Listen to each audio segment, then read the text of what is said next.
Hi, I'm Brandy Brabham with WVU Extension Service in Roane County. I'm Alex Strait with WVU Extension Service in Ritchie County. And we're going to talk to you about funding, marketing, and business assistance for new West Virginia farmers.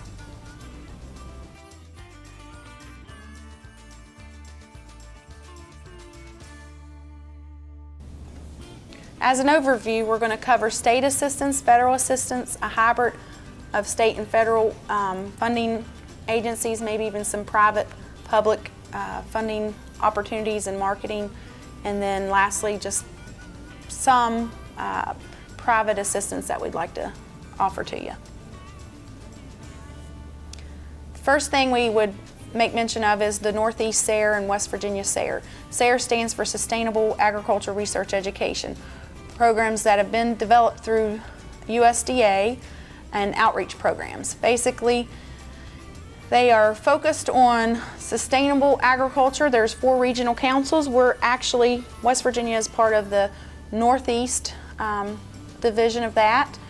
And as part of the outreach, they have produced a very good resource library of how-to books, bulletins, courses for producers and researchers, and everything from clean energy farming to direct marketing to raising pasture poultry.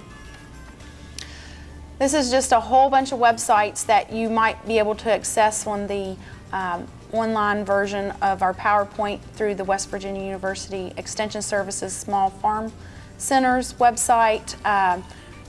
Just to make mention that SARE, Sustainable Agriculture Research Education, does offer a lot of grants.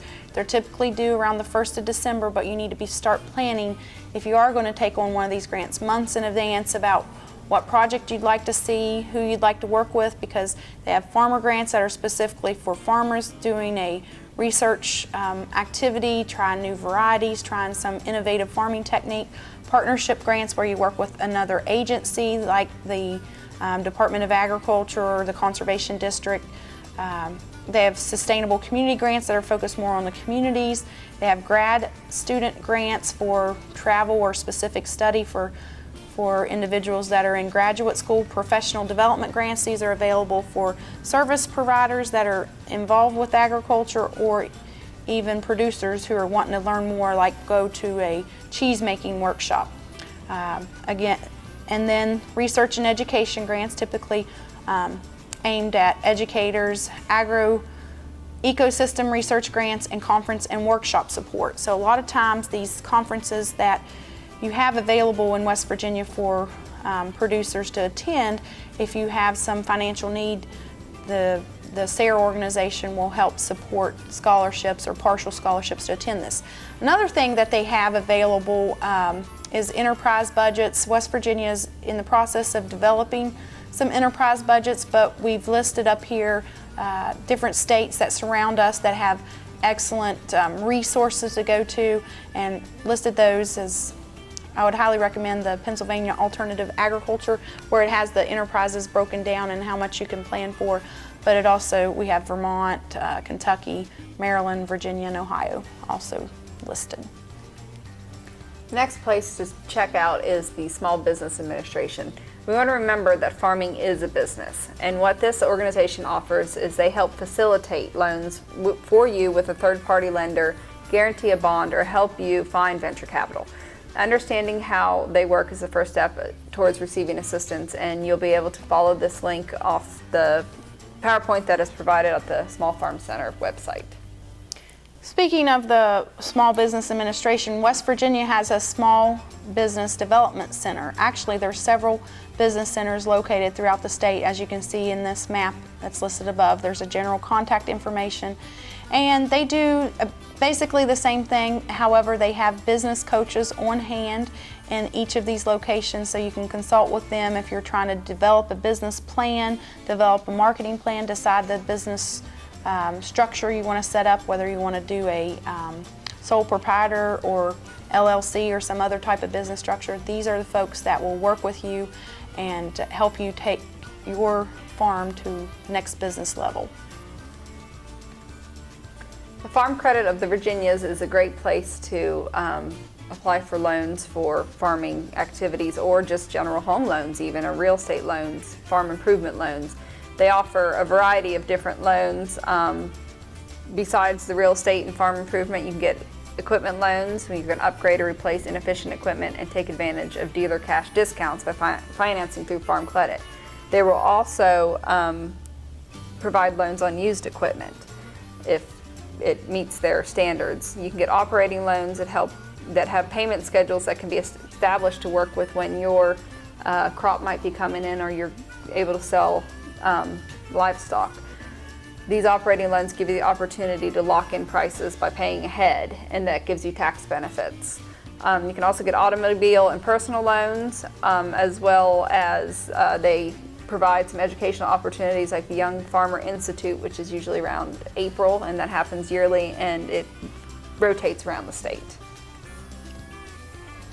Another way to get funding assistance for new farmers is through the Natural Capital Investment Fund.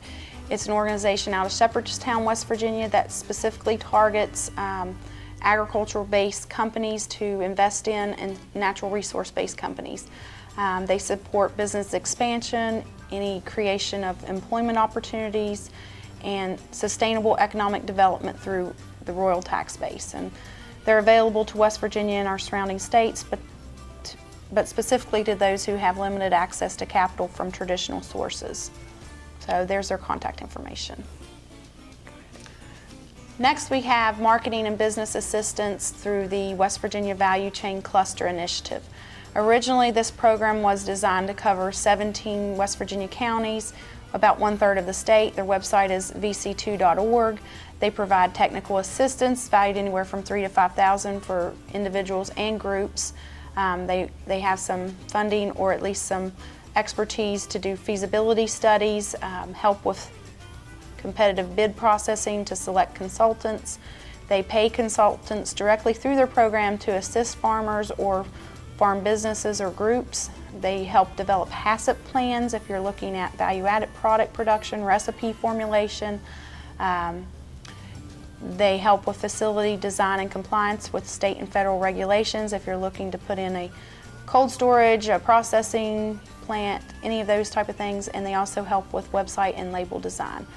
Lastly, they have transition to organic certification assistance that you can also obtain through like the West Virginia Department of Agriculture and the USDA, but they can walk you through it and hold your hand a little bit, and the main contact is Mary Oldham, and there's her contact information.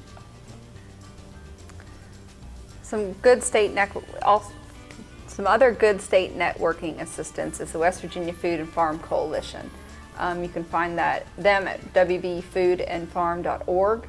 They're focused on local food promotion based in West Virginia and national research. They have a free bi-weekly e-newsletter on topics such as food and agriculture issues in West Virginia. They do a lot of forums and networking events to connect farmers with each other and with food buyers. They also collaborate with farmers, agencies, and organizations, institutes, and food businesses to help develop the West Virginia Roadmap to Food Economy. They provide research data and policy support to further West Virginia's food economy and provide general resources and network listings for farmers, including grants, apprenticeships, training, funding for land, and for capital. Another place to kind of look at for some information, and they do have some small grants, is the Animal Welfare Approved. Their main goal is to try to have good animal husbandry practices, and that's the kind of grants that they offer. So they want to try to improve genetics, increase outdoor access, animal welfare improvements in the slaughter process, and the non-lethal predator control. So you can get grants up to $5,000 if you can write them to gear it towards, maybe making fencing for pastures to get your animals out more, handling facilities for goats or sheep that would make it less stressful for them, and then different non-lethal predator control, which can be things like fencing or, different type of deterrents. Animal Welfare Approved is also a food label for meat and for dairy products that you can use as part of a marketing tool. And once you get certified with them and get into their network, you can use that label when you sell your things, which gives you another edge on the market. Speaking of marketing tools, we have the Certified Naturally Grown. You talked a little bit about meat, so this is something for the horticulture producers. Certified Naturally Grown is a program where it's kind of like a third-party auditing. Farmers audit themselves as a practice, and the certification model encourages collaboration, transparency, and community involvement with peer-reviewed inspections. So if you don't want to quite go through the organic certification through the USDA, this is an alternative and also a marketing tool that you can use to put on your vegetable or your produce products. Naturally grown producers don't use synthetic fertilizers, pesticides, herbicides, fungicides, or GMO seeds, just like organic farmers. It's an independent program that's not affiliated with the USDA's National Organic Program. The state assistance, here's a list of state assistance agriculture groups.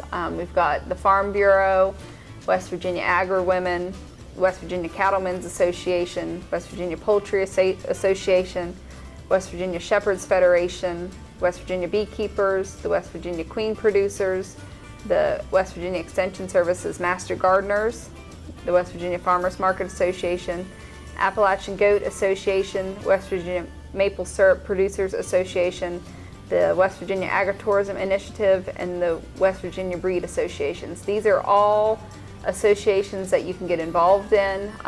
Most of the websites are pretty simple that you can write them down now and get online to check them out, but becoming part of these organizations, signing up, becoming a member will help network you with people that are interested in doing the same things you are, as well as provide different educational opportunities and programs that you can work with throughout the state.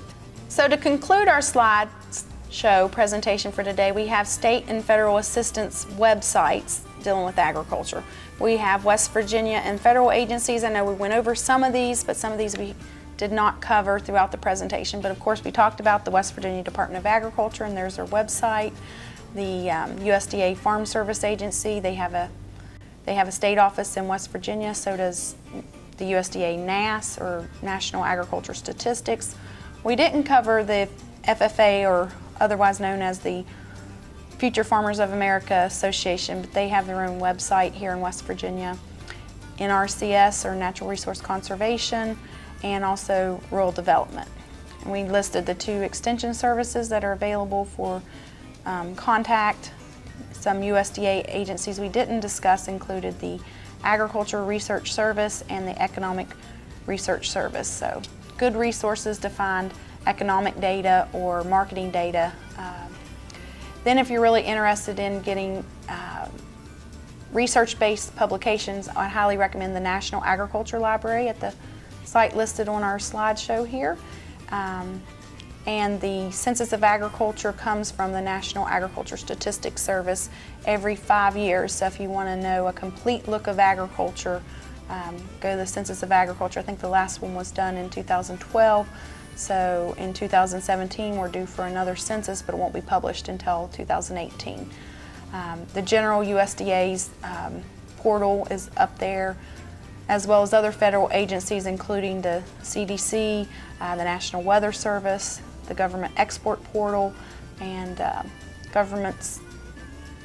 United States government's official portal website. So some resources for you to look at to gain more perspective on agricultural enterprises. And that finishes up for today. If you have any questions, feel free to contact Alex or myself at the following contact information listed on the screen.